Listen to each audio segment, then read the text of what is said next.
Hey, Coach.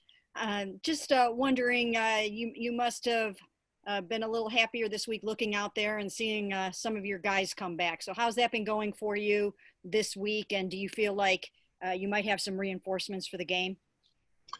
Definitely. It's good to see those guys back out there. It really just shows you how committed they are, to the team.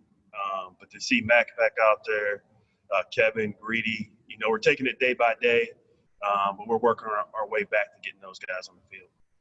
Thank you. Next one will go to George Thomas. Hey, Coach, I was just wondering, this Washington defensive line, do you see any similarities to the D-line that was at San Francisco last year?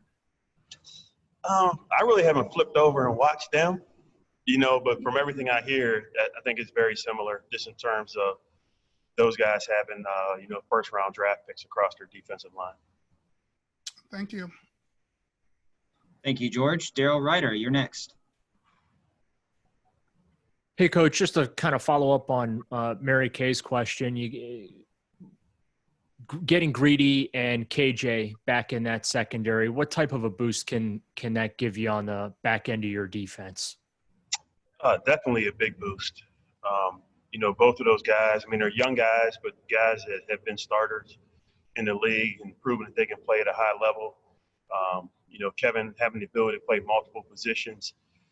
We just have to be smart moving forward with those guys, not trying to put everything on them, from the beginning and just kind of ease them back into it. Thanks, Daryl. Nate Orr, you're up. Hey, Coach, what do you think Mac Wilson can give you guys that, maybe have been missing a little bit or lacking a little bit? Yeah, Mac's just he's a highly competitive player, man. He just brings that toughness to the defense. When he's out there, he's just going 100 miles an hour. And I think guys feed off that energy. So, getting him back in the fold will be critical for us defensively, just because of what he brings to the entire team, not only the defense. Is there any relief? Obviously, you've known for a little bit that you'd be getting some of these guys back. But, talking to them earlier this week, like Mac thought at first he might be done for the season, and Kevin Johnson really is wondering with such an odd injury. Is there a sense of relief that, hey, there is help on the way from these guys who you guys are really relying on to be big-time contributors? Yeah, I don't feel like it's a sense of relief. I just feel like you're getting back to where you have more bullets. You know what I mean? There's just more things we can do. We can be more versatile, create some different packages that we want to create. I think that's the biggest boost. But I think for the guys that have been playing, I think now they're gaining confidence. They're out there on the game field. They're making some plays. So I think overall for the whole defense, it just gives us more depth and more confidence at each position. Dan Lobby will have our next question. Mm-hmm. Hey, Coach, we saw, Porter Gustin kind of rise up the ranks during camp, and then he got an opportunity to get out there the other night. What have you kind of learned from him since you've taken this job and gotten to know him a little bit? Well, the first thing is I always see him out there in pre-practice doing these leg stretches on the sled. So I know he prepares. But you love a guy like that because he gives you everything he has on every play. And he's a guy that, when you watch him, guys see him. And I think he pushes other guys to play at the same level that he plays at. So it's good to have him out there and see him have some success. I wanted to ask you about Adrian Claiborne, too, because I know he worked a little bit with Porter after practices and things like that. I saw him. Yeah. To have a guy like that, not just what he can do on the field, but to have a veteran like that in that room, how much does that help? It really helps a lot. I think the more veteran guys that are proven in this league helps the younger guys in terms of the development and in terms of preparing themselves. I was out on the field the other day, and they were just going through some games, some stunts in the defensive line. He had some little coaching points, but it's stuff that he's learned through being out there, being in the fire. So I think having him as a veteran presence has really helped us. Tom Withers, you're up. Thanks, Rob. Hey, Coach, what's been the biggest problem for you guys on third downs, not being able to get off the field?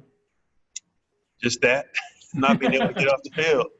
I tell you, and I know we were 0-4 on fourth down. You look at it two ways. Like, you're happy. Like, man, we held them on 5 third downs.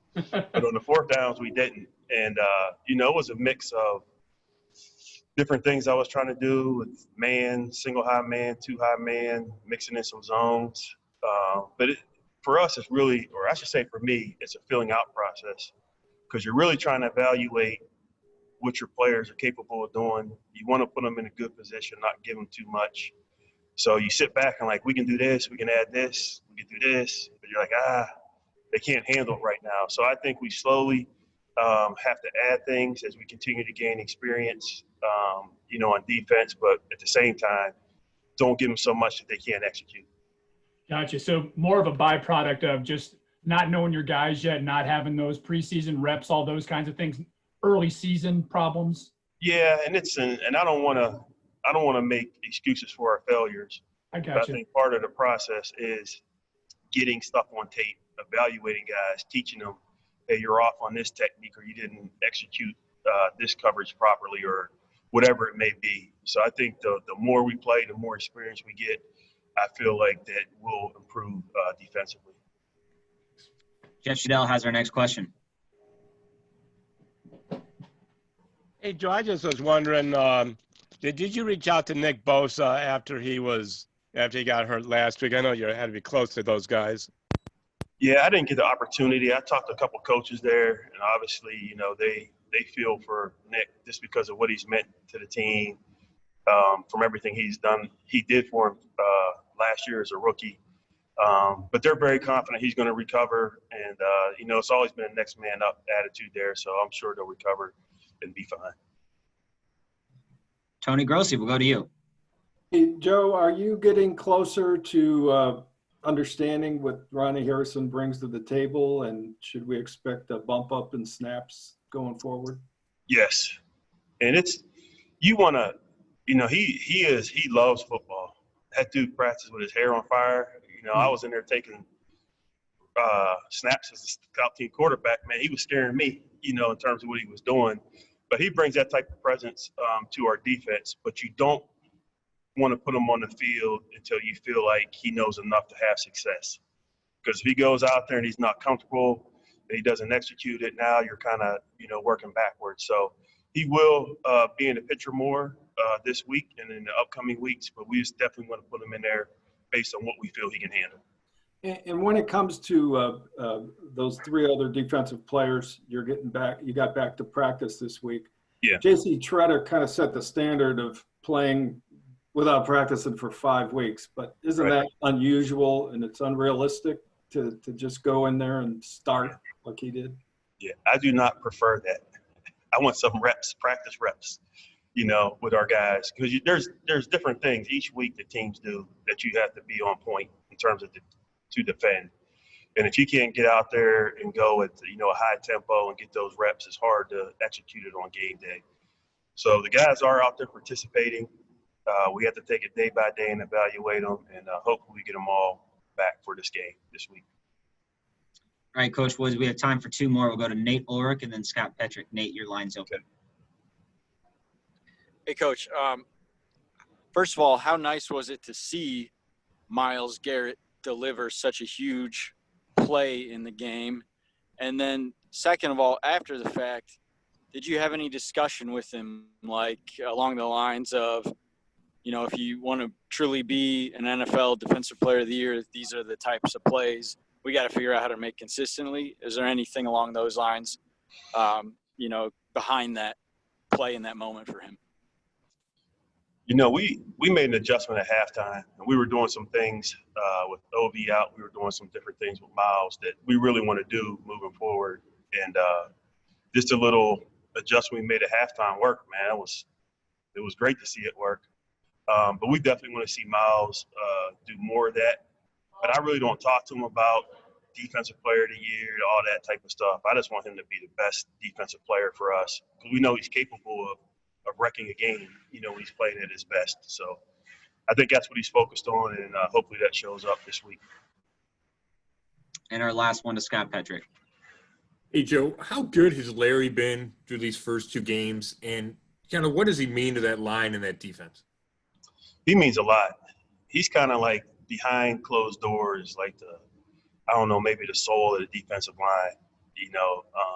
Just when you hear him talk, he's always talking about something meaningful. And I think when you watch him work, you see him do things in practice. Because I always try to pull out like positive practice plays and areas that we need to improve. But when you show him do something in practice, and then you can back it up by him doing it in the game, I think it shows other players, man, hey, if we practice like we're going to play on Sunday, man, we're going to make plays. And I think he's brought that aspect to the defense.